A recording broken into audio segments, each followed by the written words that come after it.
Wait a minute. You're serious, dude. You're serious, alright?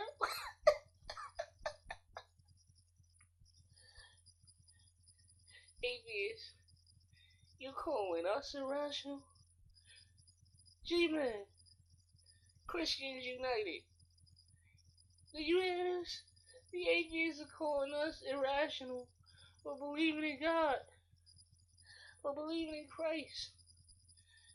We're not irrational. We have no problem thinking critically. You have that problem. You're irrational. Think about what you believe. You cannot justify nor explain the origins of life through any concept, any model that removes God out of the picture, that removes supernatural entity out of the picture, but yet hold to the idea that the laws of science were the same as they are today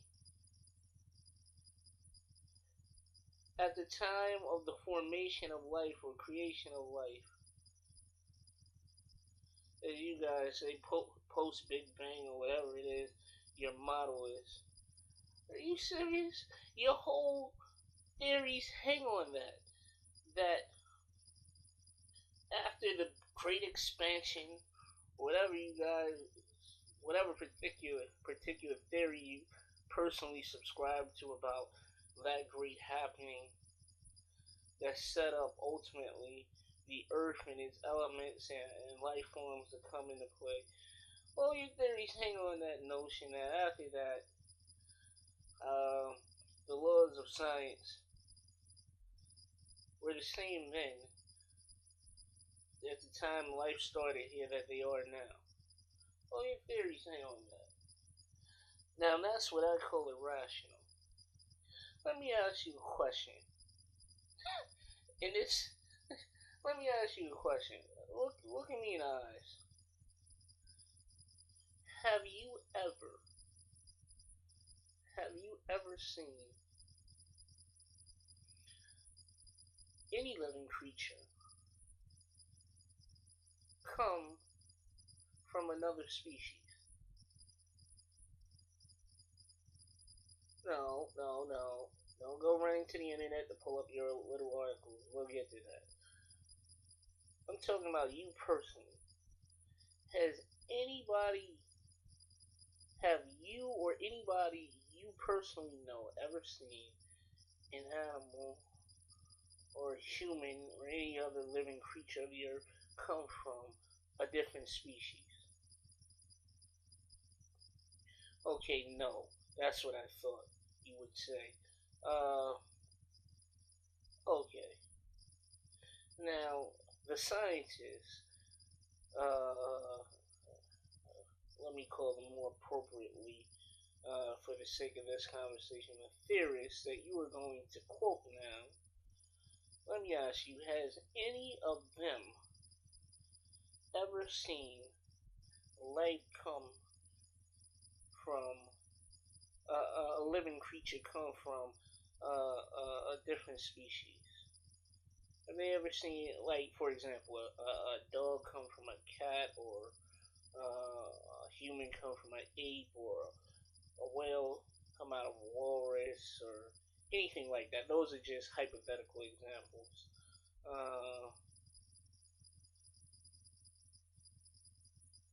No, don't have any record of it.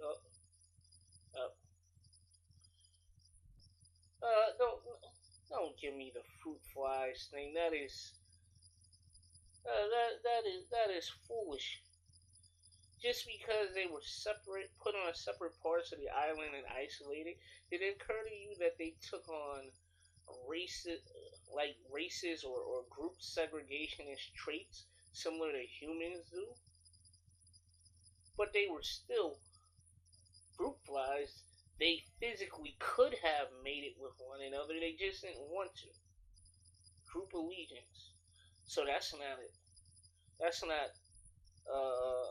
That's not an acceptable answer. Okay. Let me ask you. Historically now, has any of those theorists that you quote ever seen or gotten their hands on a transitional fossil? Now, I caution you, know the difference, before you answer that, know the difference between a transitional fossil and artist renderings, artist drawings of what theorists believe to have happened in evolution or suspect happened. An artist's drawing of a theory does not constitute an actual transitional fossil. Well, the answer to the question is no. In fact, the senior paleontologist, the head of paleontologists at the British Museum that handles that, you can read this on the back half of Hank Hanegraaff's book, Christianity in Crisis, but he quoted that guy, the senior British paleontologist at that museum, saying that one, their museum houses some 60 million fossils. Now that's what I call an extensive collection. And he was an expert in the subject of evolution, or considered an expert of the subject of evolution. Yet he admitted that he did not have in that collection, nor even knew of any transitional fossils that have ever been found. For he said if he knew of them, he would have definitely included them, or included the fossil in his book that he wrote on evolution. So as far as what you've observed, as far as what scientists have observed, theorists have observed directly, what the people you know around you have observed directly, and what the record of life actually shows, life produces life after its own kind, and we have no reason in the historical record to believe otherwise. That's actually what we see. For anyone to suggest otherwise is totally and completely theoretical. It is theory. It is not empirical. What is seen? We cover what's not seen. What is seen? Again, you see and I see life comes from other life. We've seen humans such as ourselves come from our parents, and then from their parents. That's how you got here, right? Right? Yes, okay. You wasn't spawned, you didn't just, okay, good. You came from your parents, they came from their parents. Okay, we've seen dogs come from prior dogs, parent dogs. Cats come from parent cats. The offspring cats create their offspring. The offspring dogs create their offspring. And every living creature of the earth we so seen produce life after its own kind exclusively. So we can establish that life, so far as what's empirical, so far as what's observed, and what there is an actual record of, and is tested, has stood the test of time because it's continuing to happen in every living creature on the earth, is that every kind that is came from like kind before it and produces like kind after it, for those that actually go on to actually producing. Okay. Good, we've established that.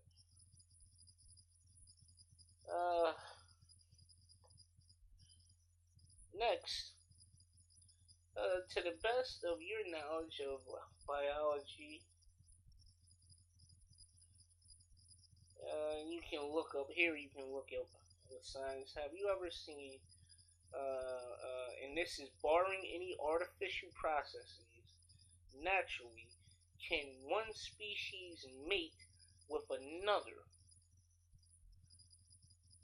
Like, I hate to use such a crude example. Can a human being get along with a rat or something, or even more extreme? Can a human being get along with a chimp and produce an offspring? No, huh? Not to the best of your knowledge. Not to the best of my knowledge, the answer is no, too. They could engage in forbidden and illicit relations, but it wouldn't lead to an offspring. Oh, because life only is produced according to its own, produced and reproduced according to its own kind. Okay, good, we established that. Now back to where we were in the beginning. For your theories to hang together, dependent right down to the age of the Earth, in the age of the universe, that the processes, the laws of nature, were the same historically, all the way back to the beginning, were the same as they are now. Without that being your cornerstone, you do not have the capstone of your theory that says the age of the Earth is so many billion years, the age of the universe is so many billion years. The problem is here, if life is only produced by existence life, and that offspring life is what goes on to produce more life after its own kind, which becomes other existent life, which produces more after its own kind, and so on and so forth. That's the pattern of all the living creatures that we see. The problem is that that's a circle. And if the process is a cycle, is self-perpetuating, then it leaves no explanation for how life began in the first place. If all life, as we observe it, and this is how we do so observe it, is only producing after its own kind, and it is that reproduction that keeps the kind being seen here. When you reverse the circle, and it's just that, it's a circle, but it doesn't explain where life originally came from. How did the kind begin if the kind is what produces the kind? And that's what we see. The kind produces the kind. But we know that the circle did not go on forever. So now, nature mandates that the laws of science to the origin of the living creatures, at least, was not the same. And if that law was not the same, what other law of science was not the same at the time of the formation of life? Now, there is one explanation. A supernatural being committed a supernatural act of its will, I say his will, and created the first of all the living creatures' kinds, and made those kinds to so reproduce according to their own kinds by his sovereign and divine ordinance. And that way we can have at the same time the law of science being different at the beginning of the formation of life, because it was an act of a supreme and divine will, the Creator's will, who made all the laws of nature in science. And he also, once starting the process, divinely instituted that those kinds would produce and could only produce according to their own kinds naturally. My friends, now that is rational. Rational and biblical. Take heed. The lie of naturalistic origin has been exposed, and you're now accountable for responding to the truth and calling the lie what it was and what it is: a deception.